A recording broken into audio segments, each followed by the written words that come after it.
అవులేదు, నాకు సౌండ్ తో రావాలి కదా. అవులేదు, నేను కోడ్ కూడా అన్ని వేసి కూర్చొని ఉన్నాను. అవుతే ఆటోమేటిక్లీ నేను వెళ్ళిపోతాను. 4-5 స్టార్ట్ చేస్తారు చెప్పారు వాళ్ళు, దాని తర్వాత లాక్ చేసేస్తారు. Happy birthday. Thank happy you. Birthday అంటే happy Sir, birthday happy birthday. Happy birthday sir. Happy birthday, sir. Thank you, everyone. నువ్వు వస్తాను ఏం పంపించారు, కోడ్ పంపించారు, దాని కింద రాసి 4-5 వరకు వచ్చింది. Happy birthday, sir. I Sir, request हमें everyone gift to please switch gift on चाहिए, your पार्टी मत cameras. दो Thank you. Switch on your cameras, please. Sir. Homework मत देना, बर्थडे है आज होमवर्क कुछ अलग ही मिलेगा फिर. मर गए परम आप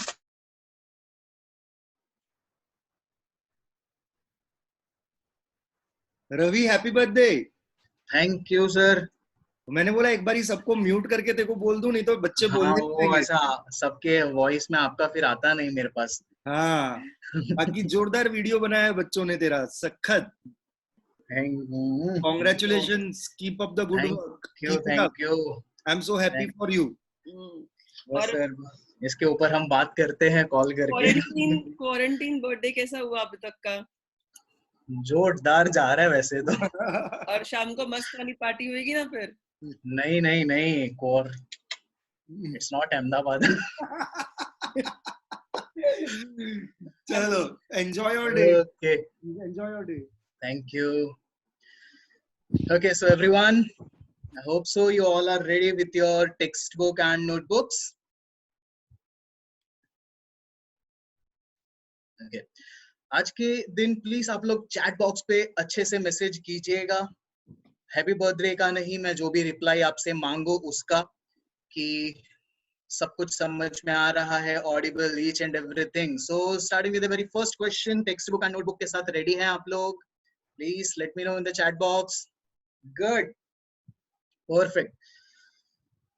सो इन द प्रीवियस क्लास, पहले थोड़ा सा पढ़ लेते हैं, फिर फालतू की पंचायत हम कर लेंगे बाद में, क्योंकि कुछ टॉपिक इम्पोर्टेंट है एंड कुछ स्कूल वाले तो मिड टर्म तक पहुंचने वाले हैं. अभी कुछ स्कूल के सिलेबस मिल चुके हैं कि इतने इतने टेस्ट्स हैं.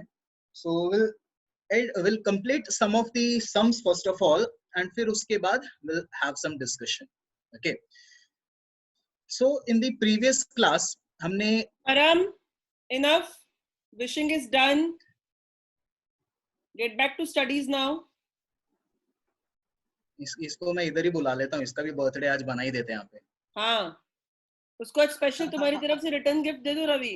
हाँ, बस एक बार इंस्टीट्यूट खुले फिर मेरे बदले यही मार खाएगा अच्छे से. Okay, so in the previous class हमने लिया था एक्सरसाइज 3.5 का क्वेश्चन नंबर 1. यहाँ तक हमने खत्म कर लिया है. 3.4 आपने पूरा का पूरा कर लिया था, एंड 3.5 का क्वेश्चन नंबर 1 हमने किया था, because that was quite similar with the last question of your exercise 3.4. Okay, so आज हम करने वाले हैं क्वेश्चन नंबर 2 से start of your exercise 3.5. So everyone, फटाफट सब लोग एक्सरसाइज 3.5 टेक्स्ट बुक में ओपन कर लीजिए and keep your notebooks ready.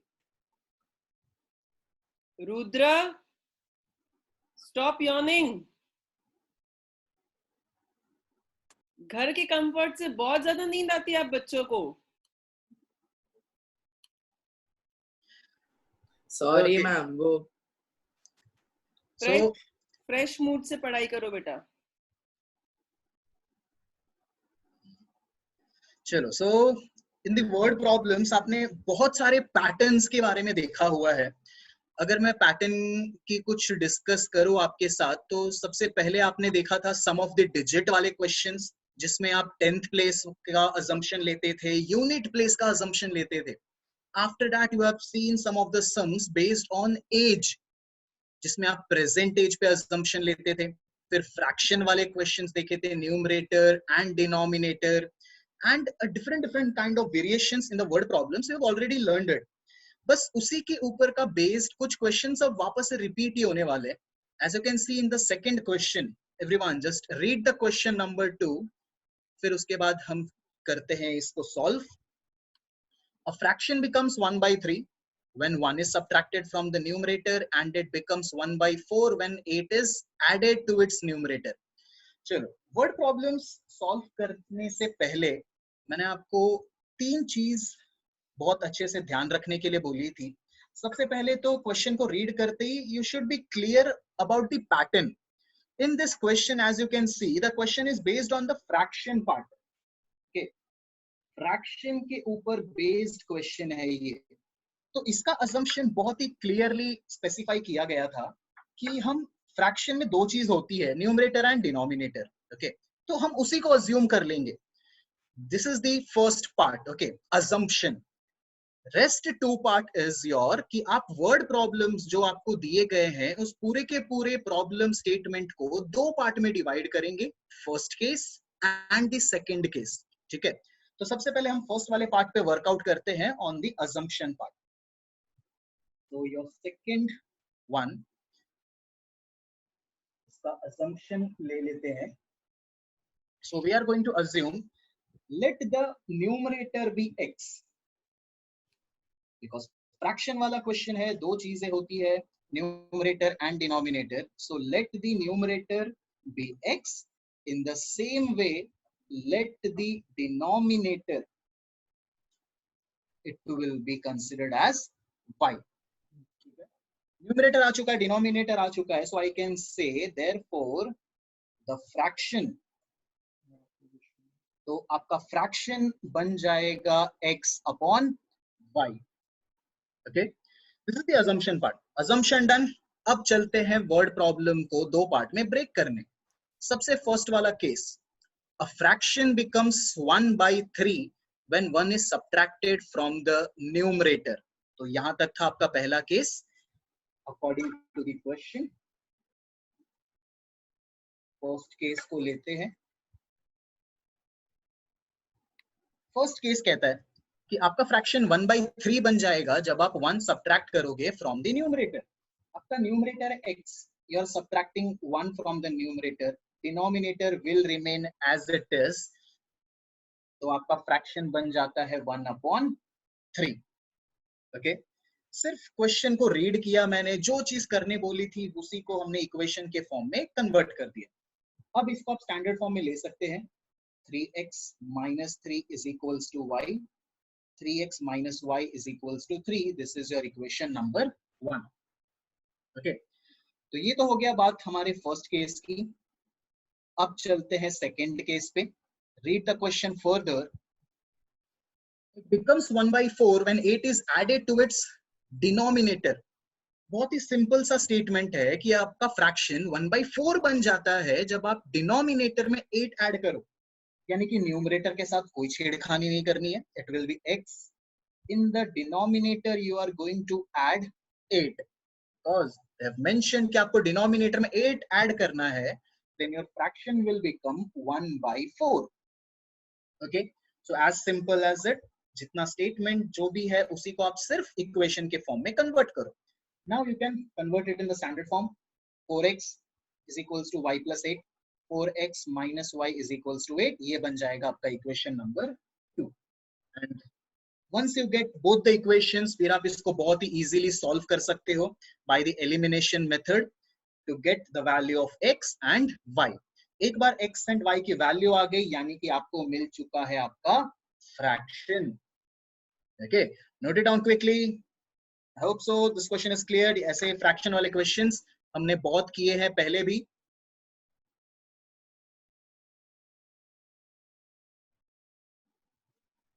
Okay, note it down, then we'll move to the next one.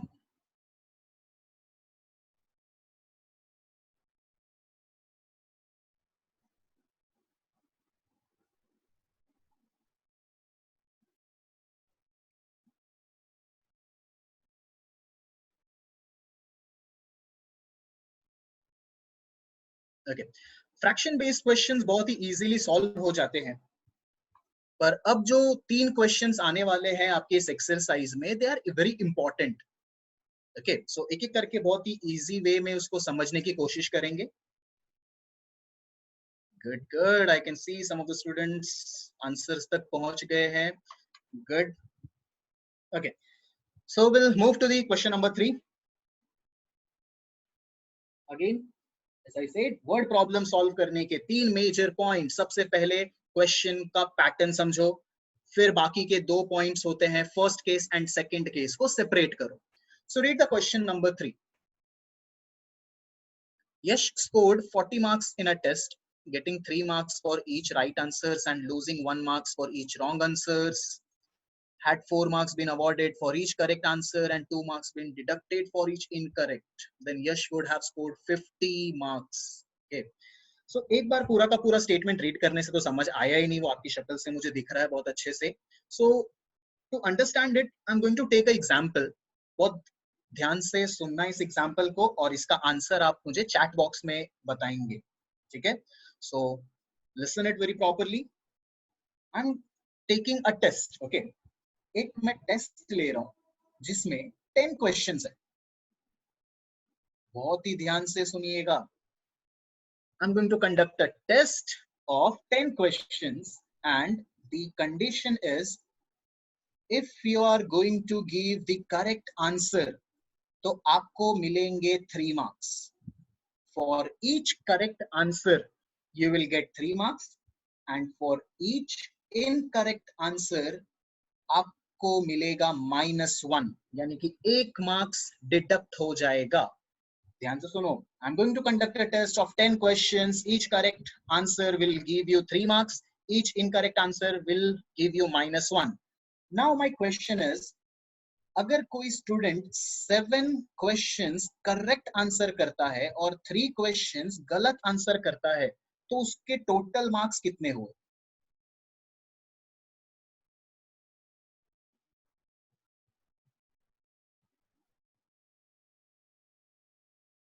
Okay, good, very good, very good. I can see the answers correct. 7 questions correct है, तो 7 question के लिए 3 marks will be awarded. So 7 into 3 that is 21।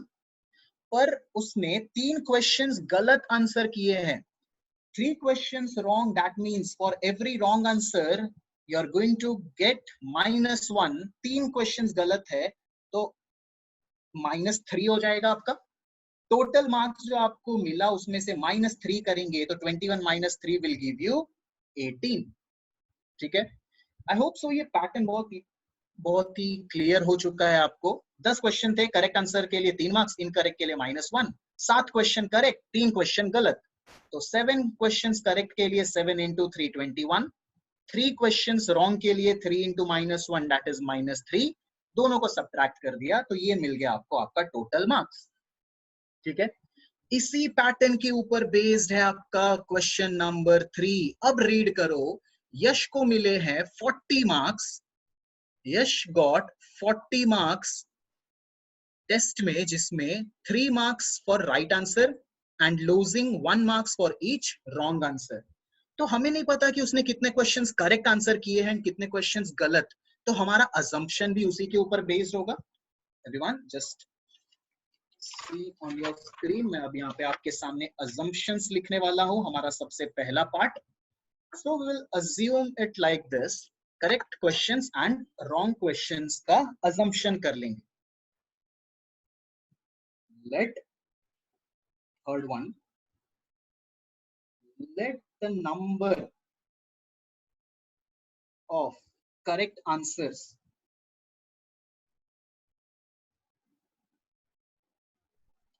be x, यानी कि x questions का answer एकदम perfectly दिया है, बराबर यश ने।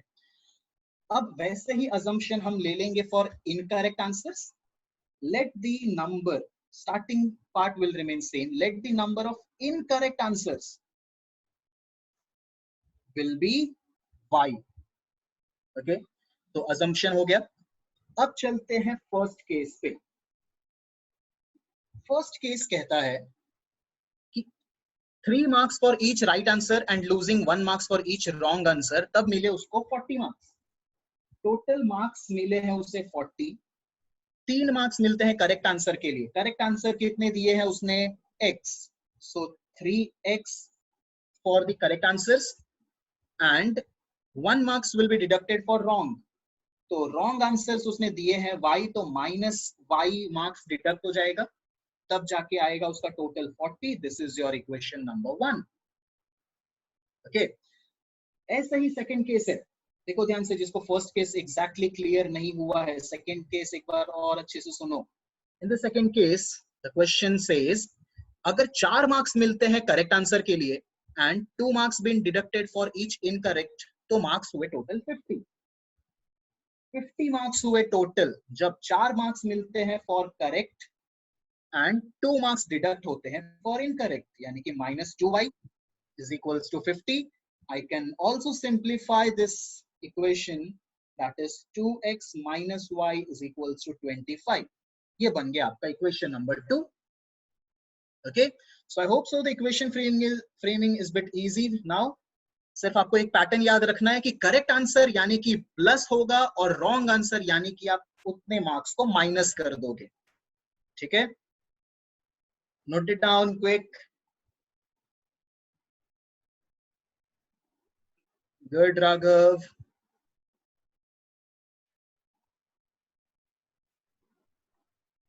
Good good good. x and y मिल चुका है, अब आपको ढूंढना है टोटल नंबर ऑफ क्वेश्चंस. तो टोटल नंबर ऑफ क्वेश्चंस तो करेक्ट एंड इनकरेक्ट दोनों को ऐड करने पे आएगा, that is 20. Perfect. Okay, write it down the equations, then we'll move to the fourth one. Fourth वाला क्वेश्चन बहुत ही इंपॉर्टेंट है, so I want all of you to please make a tick mark on the question number 4 in your textbook. Question number 4 board exams में बहुत बार पूछा गया है, इसके variation of the questions भी बहुत है. सो वेरिएशंस तब समझ में आएंगे जब आपको ये टेक्स्ट बुक का क्वेश्चन नंबर 4 क्लियर होगा अच्छे से. फोर्थ क्वेश्चन करने से पहले साइंस में आपने मोशन चैप्टर के अंदर एक फॉर्मूला पढ़ा था, speed is equals to distance upon time. Okay, उसी का हम यहाँ पे यूज करने वाले हैं एंड ये वाला फॉर्मूला बहुत बार यूज होने वाला है आपके इन्हीं वर्ड प्रॉब्लम्स में. So I want all of you, first of all, you just read the question, फिर मैं इसको explain करूंगा. Everyone, just read the question number 4.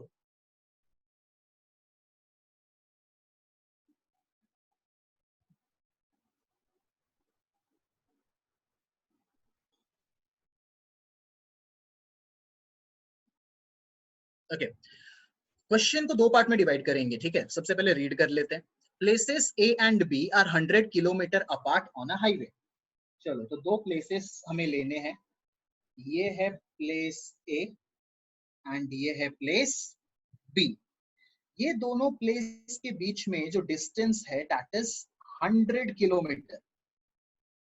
Okay, one car starts from A and another from B.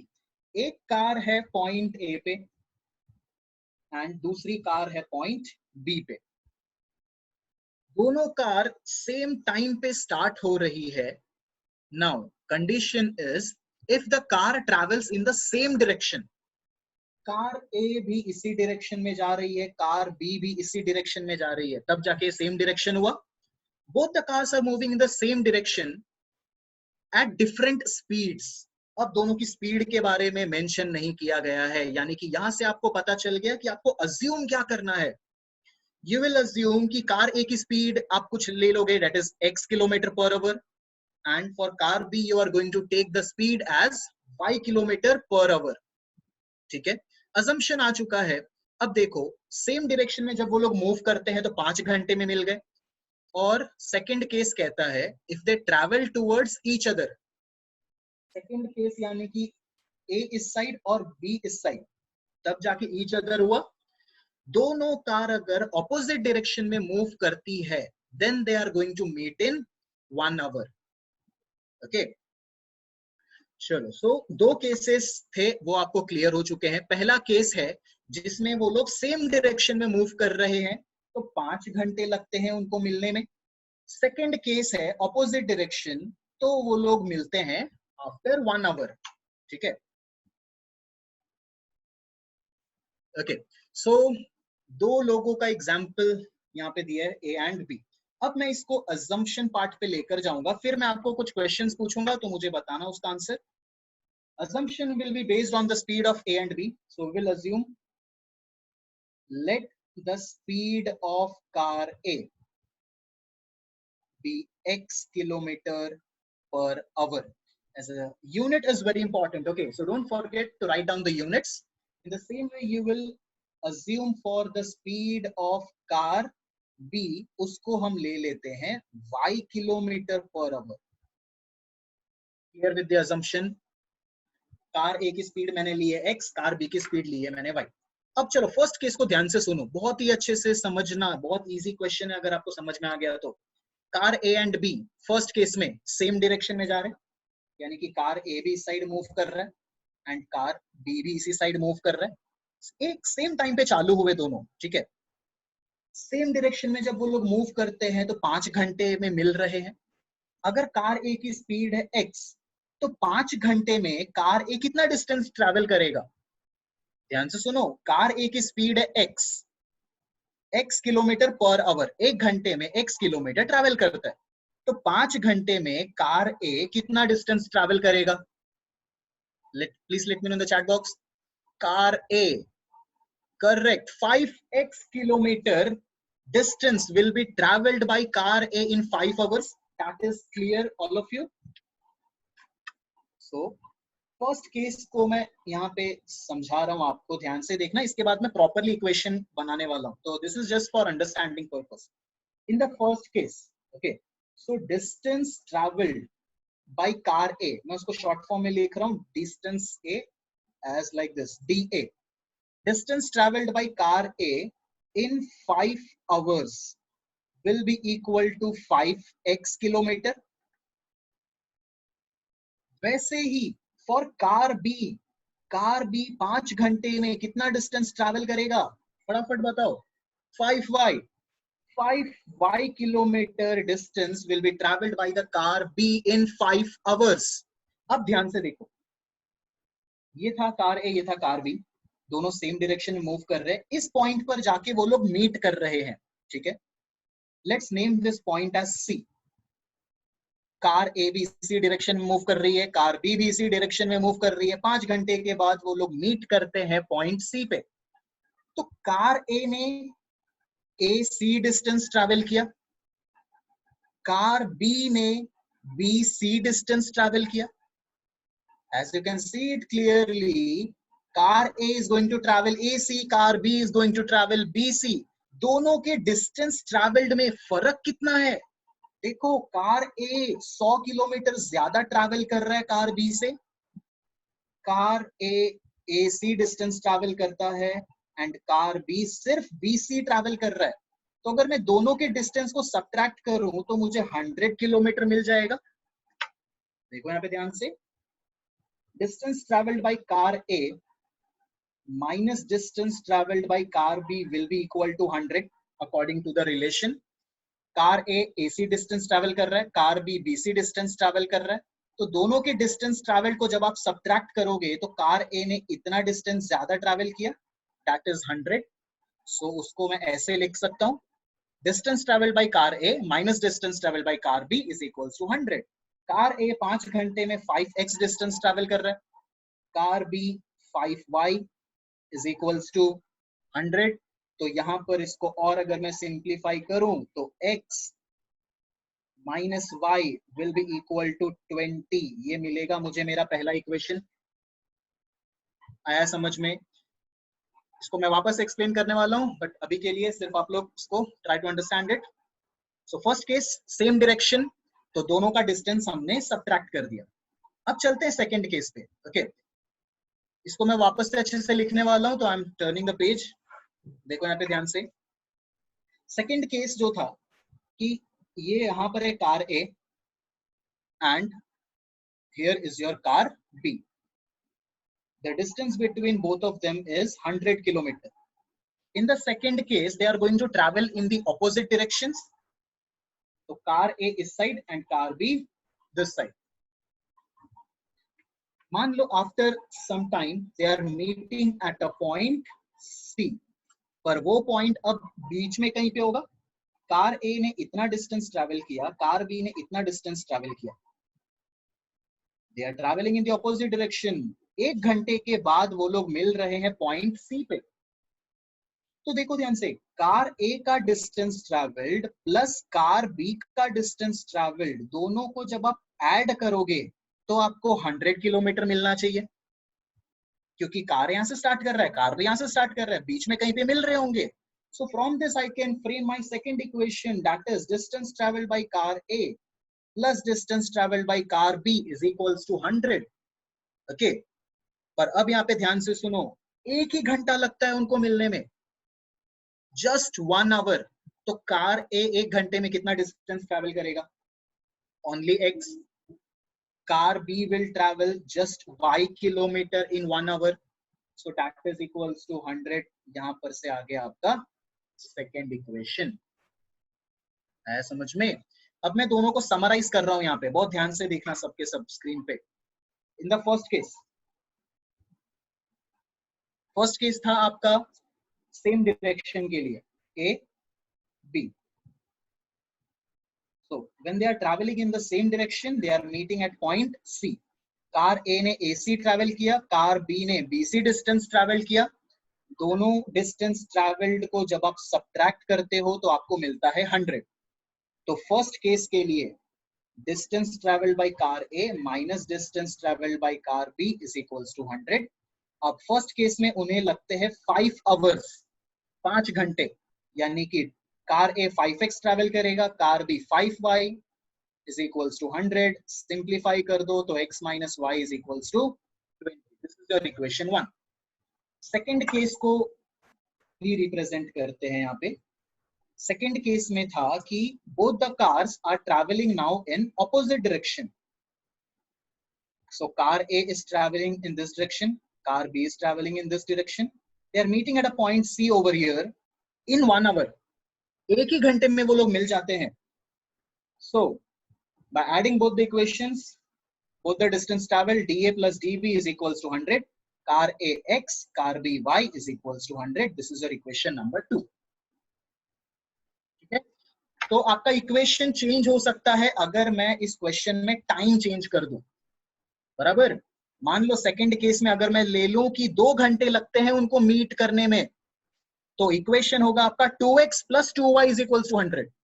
Okay. So question बहुत ध्यान से read करना, time each and everything note it down, फिर उसके बाद इक्वेशन फ्रेम करना. ठीक है?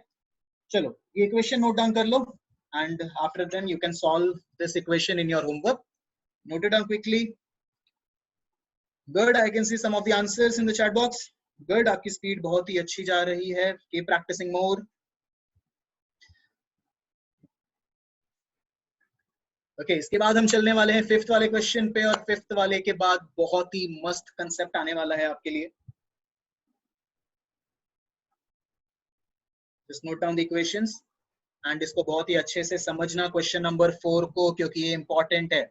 इसके variations of questions you can find it in RD and RS Agarwal also, so you can solve more questions from there. Okay, so we'll move to the question number 5. Everyone just read the question number 5. Pattern समझिए, फिर उसके बाद हमारे 3 parts पे चलेंगे. Assumption, first case and second case.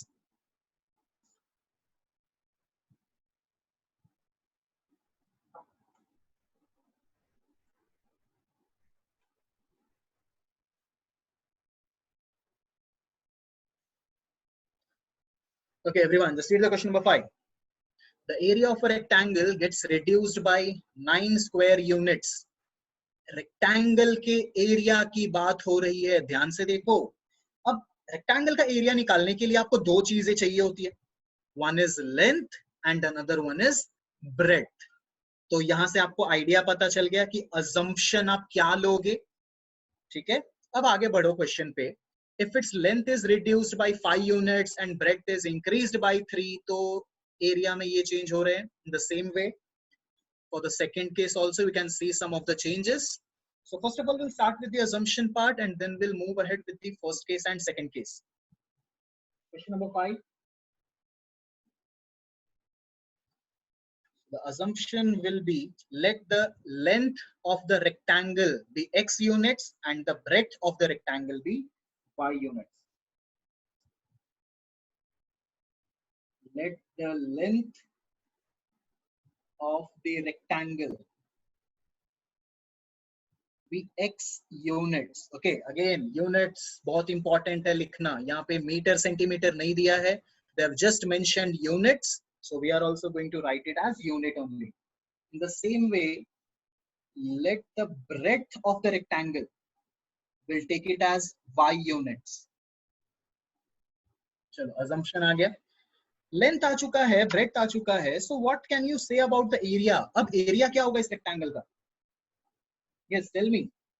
What will be the area then? XY, correct? XY and इसका unit होगा square units.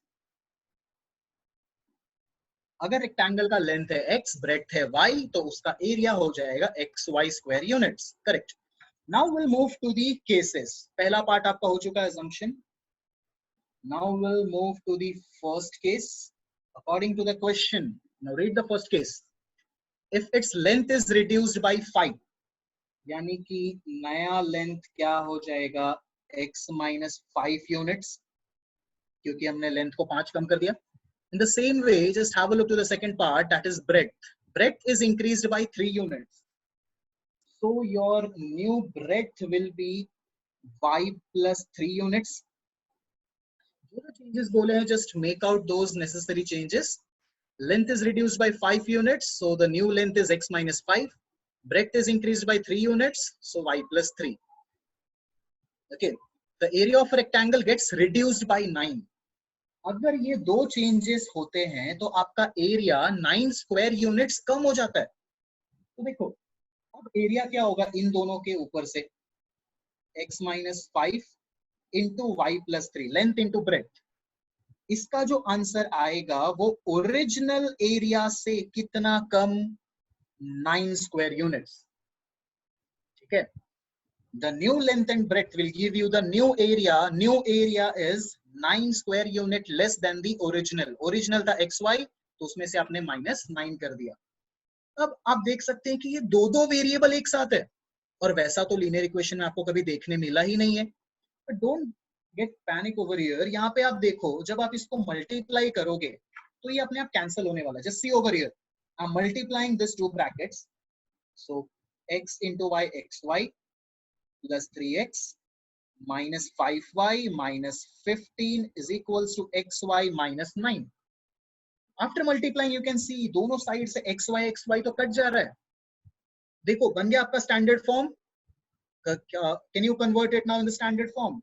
That is 3x minus 5y minus 15 उस साइड चला गया, so 15 minus 9 will give you 6. Got the first equation? Easy? Good. So in the same way, we will move to the second case. Just read the statement. Second case में length and breadth में क्या क्या changes हो रहे हैं.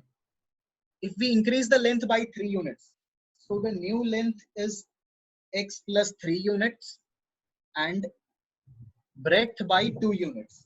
Breadth को भी increase किया गया है 2 units से, तो y plus 2 unit होगा ये. अगर ये change करते हो तो area 67 square units बढ़ जाता है.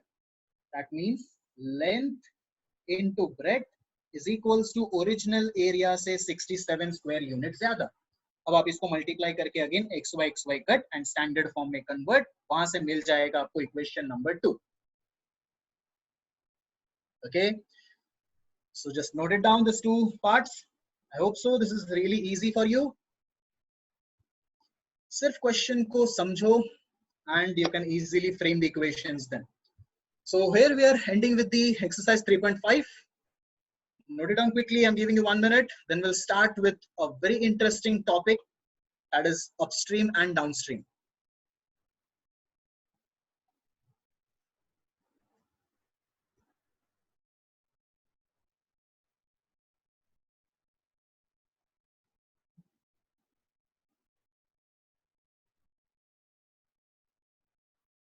To solve word problems, again I will repeat the same thing. 3 parts बहुत important हैं. The very first one, assumption, and the rest 2 is your first case and second case. And each and every assumption should have the appropriate units. जो भी unit के ऊपर based questions हैं, वो सारे units लिखे हुए होने चाहिए. Okay. चलो, so I think so everyone is done with the writing part. अब हम चलते हैं एक अच्छे से टॉपिक पे. लेते हैं एक छोटा सा बहता हुआ रिवर, एंड उस रिवर में हम अब कुछ करते हैं, कुछ बोट वोट लेके जाते हैं उसके अंदर. Okay, so as I said, river लेना है हमें. चलो ले लेते हैं river. The river is like this. So थोड़ा बहुत दिख रहा होगा आपको अच्छे से. गुड. रिवर बहुत खाली है, अंदर कोई फिश विश है नहीं, तो बहुत क्लीन रिवर हम इसको समझ लेते हैं. अब इस क्लीन रिवर में एक टास्क दिया जाता है क्रिश को कि क्रिश अपनी बोट निकालो और इस रिवर के अंदर लेकर जाओ उसे. Now Krish will ask, okay, before going to that, इसका डायरेक्शन ले लेते हैं. The river is flowing in this direction. As you can see the arrow, river इस डायरेक्शन में फ्लो हो रहा है टुवर्ड्स द राइट साइड. ठीक है. Now Krish, take out your boat. Boat निकालो और इस रिवर के अंदर अब लेकर जाओ. दैट मीन्स क्रिश ने अपनी बोट तो निकाल ली, रिवर में डाल भी दी. नाउ क्रिश विल आस्क कि सर राइट साइड जाऊं या लेफ्ट साइड जाऊं. ओके, ध्यान से सुनो, राइट साइड और left side. So the river is flowing in this direction. Okay, I am saying to Krish, Krish, आप right side left side नहीं बोल रहा हूं मैं, ध्यान से सुनो. I am saying Krish, go downstream. I am saying the word go downstream. Downstream का मतलब है कि Krish को जाना है जिस direction में water flow हो रहा है. The water is flowing in the right side. Okay, right direction. अब क्रिश भी किस डायरेक्शन में जाएगा? जिस डायरेक्शन में रिवर फ्लो हो रहा है. So instead of saying right, मैंने उसे बोला डाउनस्ट्रीम. तो डाउनस्ट्रीम का आप मतलब क्या समझोगे? The direction of river and boat is same. The direction of traveling of river and boat both is same. That case is known as downstream. Okay, note it down please. इसके बाद मैं आपको दूसरा वाला वर्ड सिखाने वाला हूँ. Okay, so instead of downstream, I'm saying Krish, अब downstream नहीं, अब जाना है upstream. अब तो आप बहुत easily predict कर सकते हो इसको. downstream यानी कि same direction. तो upstream will be opposite direction, opposite to the flow of water. Your river is flowing in this direction. अगर मैं downstream के बदले upstream की बात कर रहा हूं, तो क्रिश को travel करना है opposite direction में. So I can say for upstream, the direction will be opposite. Direction will be opposite to each other. इन दो का direction river का and boat का. Okay, so I can conclude 2 things. If the direction is same, it is downstream. If the direction is opposite, it is upstream.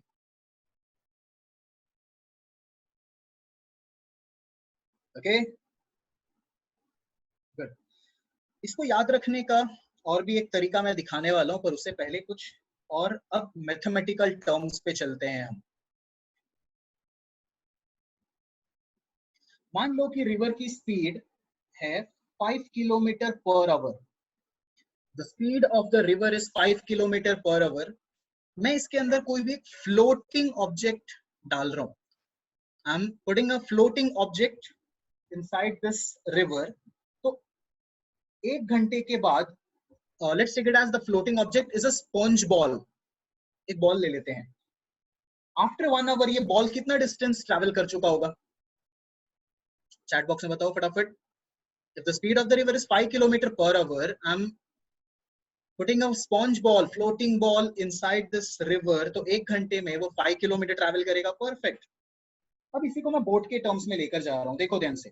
ये तो था, इस ball के पास कोई फोर्स नहीं था, कोई वेलोसिटी, कोई स्पीड नहीं है इस बॉल की, पर हमारे बोट के पास तो कोई स्पीड होगी, because boat is going to have some energy, वो कुछ ना कुछ तो एनर्जी डाल के उसके पास कुछ स्पीड वो जनरेट करेगा। अब देखो ध्यान से, ये है boat is going in this direction, river is also flowing in the same direction, so can I say the force of the river is helping the boat to move in the same direction? Okay, ध्यान से सुनो, the direction of the river is same to the direction of the boat.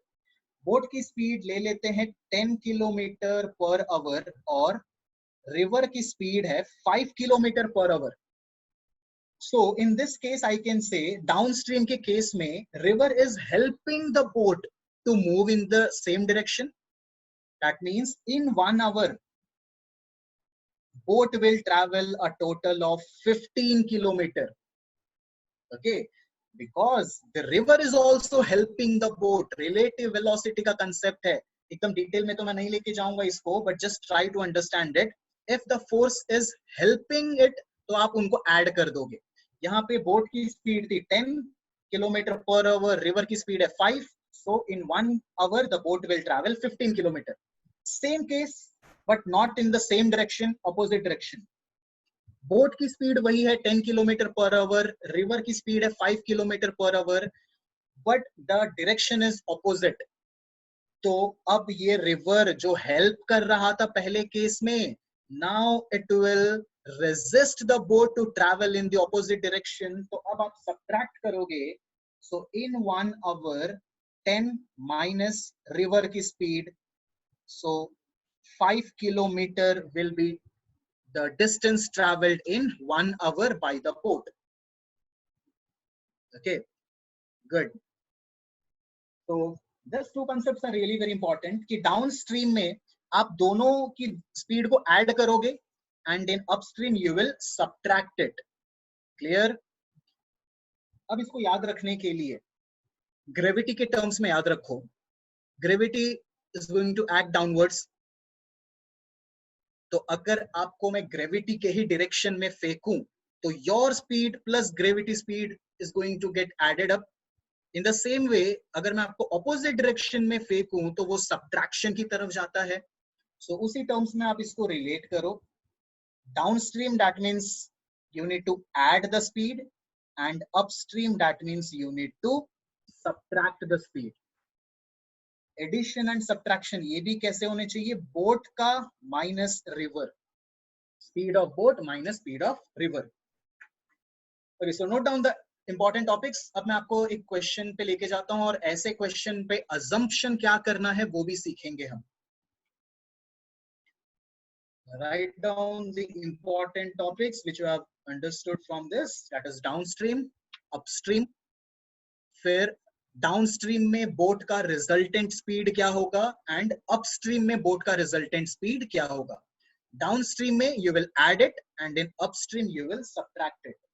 Good, so I am going to take a question. और question चालू करने से पहले मैं आपको अजम्पशन कैसे करना है वो सिखाने वाला हूँ। कभी भी अपस्ट्रीम एंड डाउनस्ट्रीम वाले क्वेश्चंस आए, your assumptions will always remain same. Okay, assumption आप हमेशा ऐसे करोगे, देखो यहाँ पे ध्यान से स्क्रीन पे, this is really very important. Your assumption will be based on speed of boat and speed of river. ये दो के ऊपर ही आप हमेशा assume करोगे। So let the speed of boat in still water, this is very important, in still water be x kilometer per hour. Still water लिखना बहुत important है। The reason is कि still water में बोट के ऊपर कोई भी फोर्स अप्लाई नहीं होगा। फोर्स अप्लाई नहीं होगा यानी कि आपको बोट की एग्जैक्ट स्पीड मिल रही है। So you will write the assumption like this: let the speed of the boat in still water be x kilometer per hour. Okay, in the same वे ऐसे ही अब हम स्पीड ऑफ रिवर लेने वाले हैं. Let the speed of the, instead of river I'm taking it as stream. Let the speed of the stream be y kilometer per hour. Boat का assumption हमेशा ऐसा ही रहेगा. Let the speed of the boat is x kilometer per hour in still water and the speed of the stream be y kilometer per hour.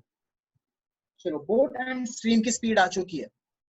So now comes the important two statements. So the speed of the boat, अब boat की speed in downstream क्या होगी? Tell me the speed of the boat in downstream. अगर boat की speed still water में x है, stream की speed y है, तो डाउनस्ट्रीम यानी कि सेम डायरेक्शन में दोनों की स्पीड ऐड हो जाती है. So I can say the speed of the boat in downstream will be x plus y kilometer per hour. Okay, in the same way the speed of the boat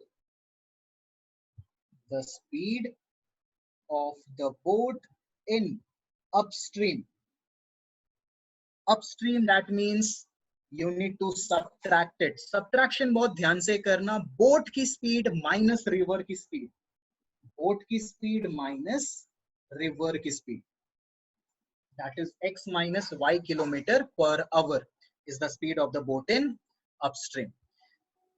जब classes हमारे वापस से reopen होंगे तब मैं आपको ये reason पूछने वाला हूं कि हम बोट माइनस रिवर क्यों कर रहे हैं, रिवर माइनस बोट क्यों नहीं. ठीक है, so you can consider it as a task कि आप इसके पीछे का रीजन ढूंढो. Why we are doing the subtraction of boat minus river, not river minus boat. ये आपके लिए टास्क है, उसको आप ध्यान से समझ के रेडी रखिएगा अपना answer. So as of now just remember this, speed of boat minus speed of river. ये होगा आपका अजम्पशन. ओके, जो तीन पार्ट होते हैं, assumption, first case and second case, उसमें से आपका अजम्पशन पार्ट रहने वाला है ये वाला. कभी भी अपस्ट्रीम एंड डाउनस्ट्रीम वाले क्वेश्चंस आए, so your assumption will be speed of boat in still water, speed of stream, speed of boat in downstream and speed of boat in upstream. So I hope so you are clear with the assumption part. अब मैं आपको एक इसी के ऊपर based question पे लेकर चलता हूं. Just have a look to your example number 19. Example number 19, 19.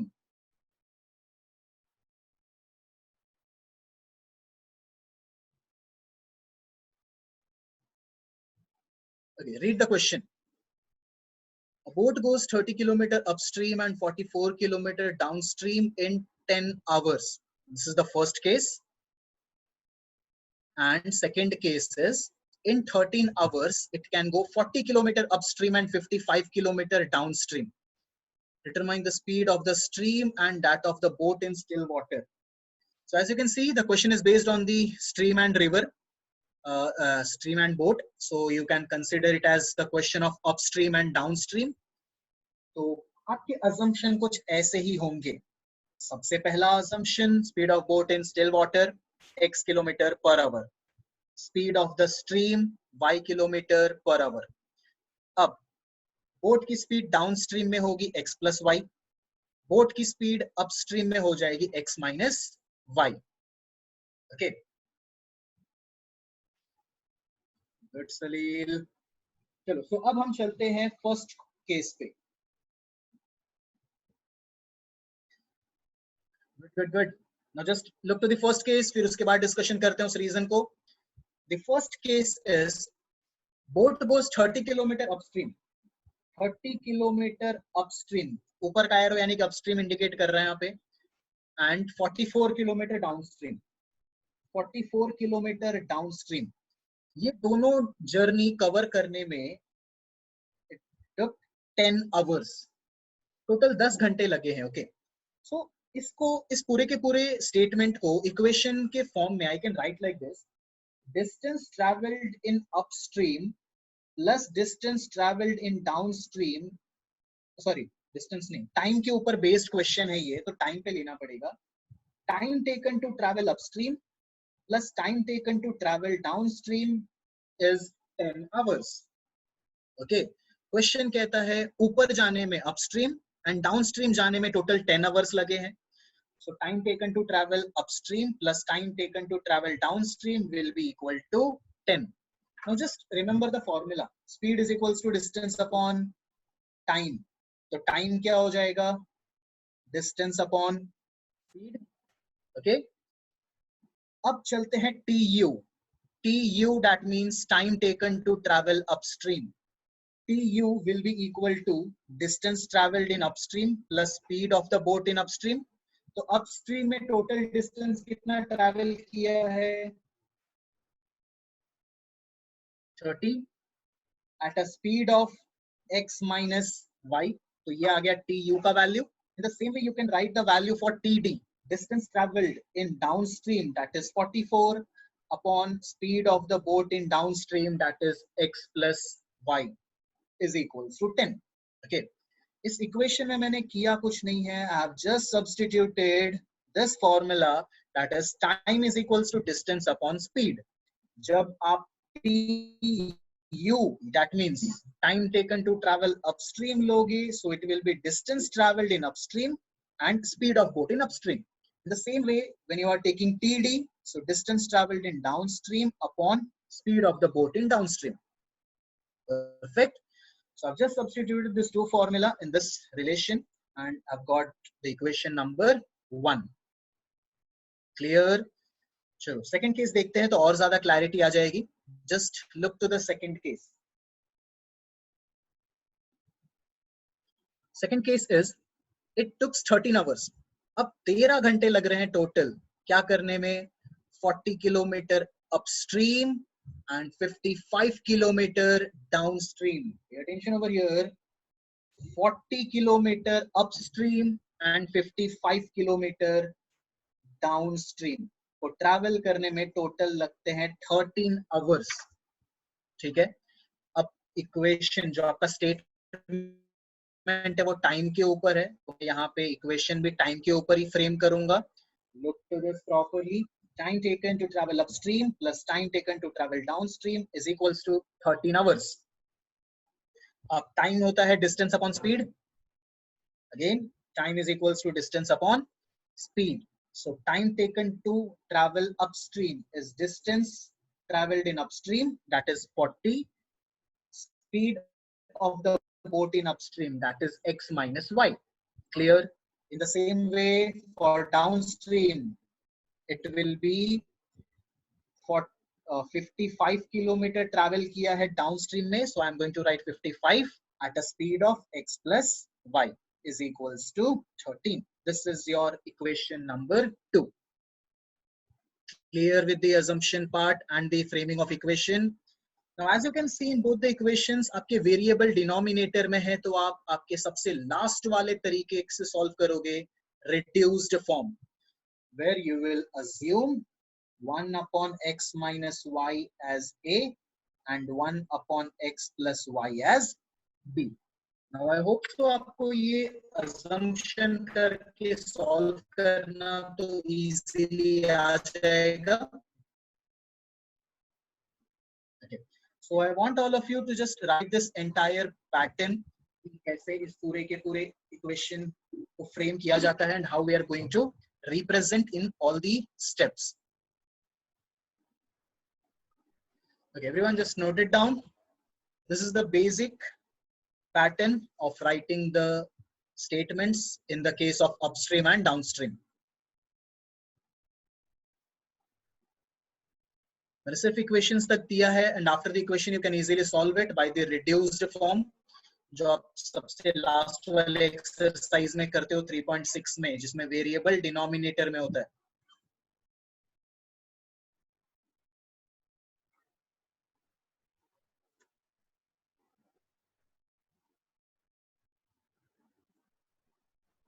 I'm giving you one more minute, then I will summarize this question and then we'll take some of the doubts.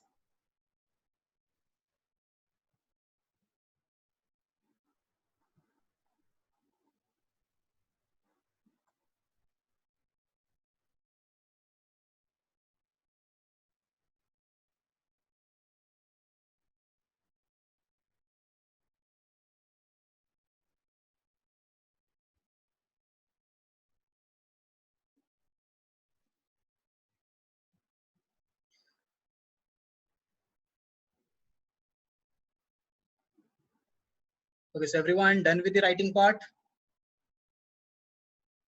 Please let me know in the chat box. Then I will summarize this entire topic. Okay. Good. So let's summarize it again. We are again moving to that original picture. कृष की boat की तरफ चलते हैं. It says if the direction is same, if both the things, that is river and boat, if they're traveling in the same direction, that case is known as downstream. If they're traveling in the opposite direction, that case is known as upstream.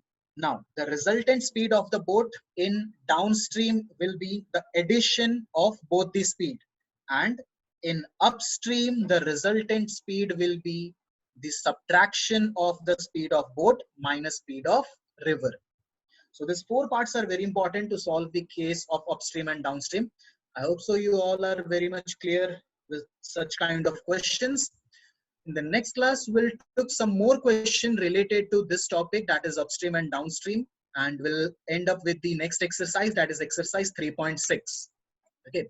So if anyone have any kind of doubts, please raise your hand. We'll carry on with our doubt session, then we'll end up. Yes, anyone? Feel free to ask.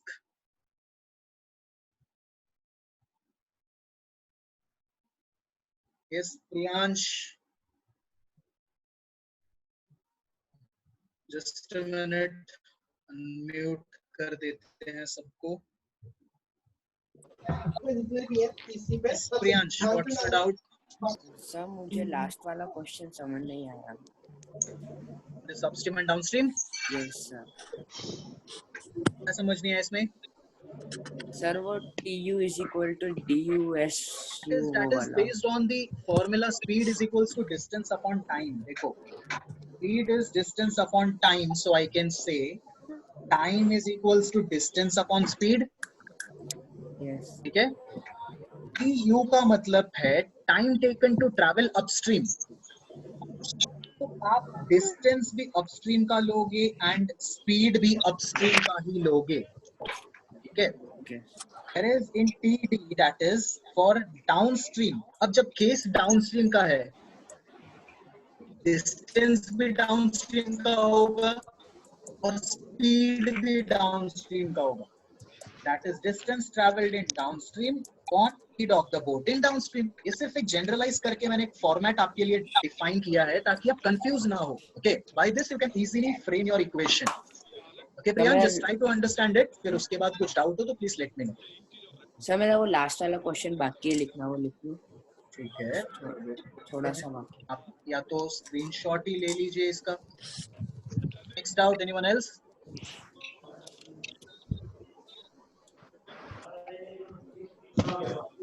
Yes, anyone else? More doubts, please. We're left out with 2 more minutes. You can exit the group if you don't have any kind of doubt. Good, Kanan. Ravi party की बात करो. हो गया class. Hello madam, आवाज नहीं आ रही. Party के नाम पे तुम्हारी तुम्हें सुनाई देना बंद हो जाता है वैसे हर बार. No. We'll have a big party once we end up with this lockdown. This is the third birthday I am listening about it. Last वाला भी चला गया और उसके पहले वाला भी चला गया. No, this one we'll definitely have some great party. How quarantine party will be done? I don't understand. No, the end.